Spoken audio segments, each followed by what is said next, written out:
pinagtatakpan yung mga masterminds ng flood control. No? Pananakot ba to o pang-aapi? Hindi ko na maintindihan na kulong na ang dalawa sa inyo. Pati si Senator Marcoleta, ayan, kahapon may announcement na naman. Pagkatapos si Senator Jinggoy, Senator Joel, Senator Cheese, yung dalawang bilyar. Narinig ko rin sa ating mga iba't ibang opisyal sa administrasyon. Yung following what happened na lang po last year, dahil nga po meron pa po over the debate on changing the rules of the Senate to allow teleconferencing, video conferencing na rin po. So ano po nakikita nyo moving forward sa Monday po, makapag-usapan na naman po ito and do you see further siguro scenes or scenarios like this on the road? Huwag naman sana. Marami kaming sinisisi na ibinaon daw namin ang dangal ng Senado. Ang totoo, nawala ang dangal ng Senado nung pinagtatakpan yung mga masterminds ng flood control. Nung hininto yung Blue Ribbon, nung talaga nabaon yung dangal ng Senado, aminin natin, itong mga takbuhan, sigawan, alitan, bardagulan, sabihin natin, hindi naman yan eh. Yan na lang ang offshoot ng ugat ng problema na hindi matuloy-tuloy yung flood control. Pagkatapos, lumala pa from flood control, naging tsa-tsa pa at term extension. Doon naman talaga nababaon ang aming institusyon ng Senado, ng inyong Senado, doon talaga nagkakaproblema. Ngayon, kung ano ang itutuloy, inaasahan ko na mag-uusap-usap sa mga susunod na araw at sana magkasundo na kasi hindi naman maganda itong sila na ang nagsabi na napaka-unparliamentary na kulong na ang dalawa sa inyo. Kaya pinagpipilitan ninyo. May ganun eh. Hindi ba unparliamentary at offensive naman yun? Ikalawa, sila pa yung nag-walk out. Sila ba ang may tapang mag-walk out? Tama ba yun? Kaya eto nga, sana magkasundo na yung dalawang panig. Titiisin na namin sila. Tiisin na rin nila kami. Pero wag naman ganon. Pag sila, pwede. Pag kami, hindi pwede. Hindi naman tama yung ganon.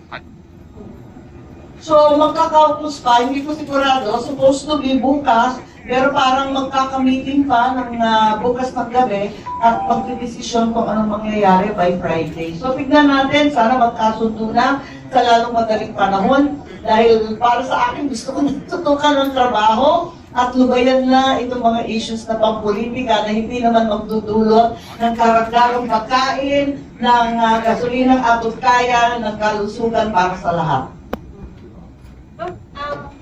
Follow-up lang, do you see, anything happening between now and Monday that would change siguro yung conditions ng pag pinag-usapan nyo uli ito sa Monday? Ako yung si Hope Springs Eternal. Kaya inaasahan ko na kahit pa paano, we'll be able to go back to work. It's important. Isang linggo na lang kami, kung tutuusin, 3 araw na lang natitira eh. Magre-recess na kami ng June 3. Tapos na yun eh. 3 araw na lang natitira, nagkakarambola pa eh. Tama ba yun? Kaya 3 araw na. Ang dami pang nakasalang. Meron pa tayong crisis at emergency na hinaharap. Ang nakatutok lamang, ang tinututukan lamang, puros politika. Ito talaga, nakakahiya ito sa ating bansa. At ito talaga ang nakakahila ng dangal ng Senado. Yes. Do you expect any changes sa composition ng majority sa susunod na mga linggo, papasok na linggo? Considering na by Thursday ay meron ng pagsasampa daw ng kaso ni Jimmy Estrada. Yun nga ang naririnig namin, ang dami-daming kaso. Ilan na ba? Pati si Senator Marcoleta, ayan, kahapon may announcement na naman. Pagkatapos si Senator Jinggoy, Senator Joel, Senator Cheese, yung dalawang bilyar, si Camille at si Mark Villar. Isang katutak na talaga yung kaso eh. Inuubos yata kami sa kaso, tapos nakatenga pa na may ICC warrants na susunod. Kaya si Senator Bongo daw, nasa listahan na naman. Pananakot ba to o pang-aapi? Hindi ko na maintindihan. Palibasa, hindi sila nanalo dyan. Nakailang beses na papalit-palit yung mga Senate President. Bakit ganito katindi? Noon naman natalo kami. Hindi kami bumoto kay Senator Tito Soto. Wala naman umalma eh. Quiet lang kami. Kahit tinanggal lahat ng aming committee, ayos lang. Pasalamat pa rin kami. Kasi naniniwala kami sa proseso. Hindi kami kapit-tupo sa posisyon. Pero ngayon, bakit ganito? Hindi naman nangyari ito He's in dati. the boxing gloves, in the shadow. Ang ilan po muna yun. Balikan ko lang yung motion ni San Marcoleta. Ano po yung napag-usapan ng majority doon since hindi po siya natalakay ng maayos na Okay. Yung motion po ni San Marcoleta sa papayag sa online. Yes, pupursigihin namin yung pagboto sa Zoom. Nakita naman ninyo, nung panahon nila, nagpila naman si Senator Ontiveros, si Senator Soto, Senator Ping, Senator Kiko Pangilinan.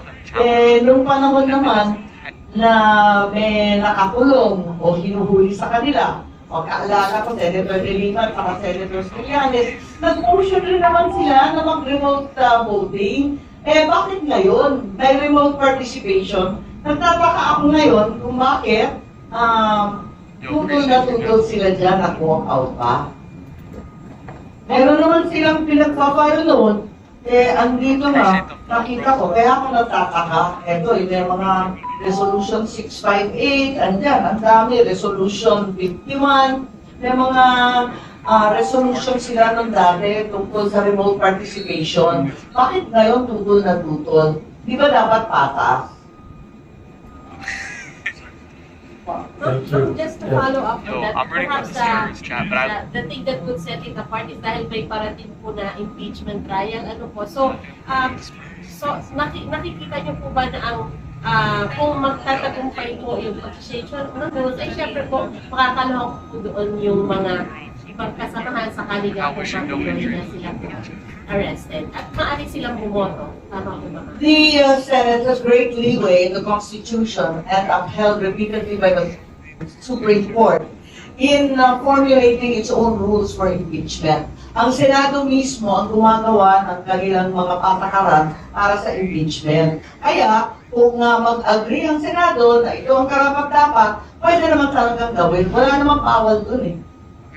Kaya pinagtatakahan ko, napakarami na ng president dyan. May president rin sa walkout. Alam rin natin, yung Korte Suprema, nag-ruling na rin dyan na pwedeng ituloy-tuloy ng Trump session. Kaya nagtataka ako, mas marunong sila, yung sila nakakatanda sa amin, sa karanasan at sa edad. Abay, bakit nagkaganon?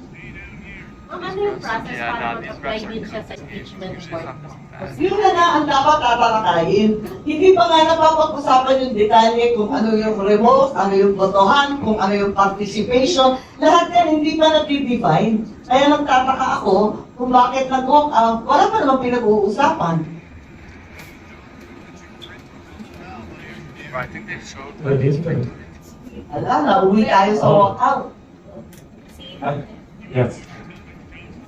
Senator, ano po reaction nyo na diversionary tactic na daw po yung application nyo na daw elections in 2020? Sino ba nag-a-allege nun? Kasi narinig naman nila ang nangyari. Galit na galit sila, sabi nila, ang parliamentary. Pero sa unang dulo, inamin nila na pinag-usapan talaga. Inamin nila yung meeting, inamin nila yung date at saka yung location, inamin nila yung mga nandun. Ano ngayon ang sasabihin na invento ko? Inamin nila eh. At narinig ko na yan nung pa sa mga congressman, narinig ko rin sa ating mga iba't ibang opisyal sa administrasyon, hindi siya bago. Kaya kung sabihin na diversionary, nakakatuwa naman kasi inamin naman nila, ginawa talaga nila.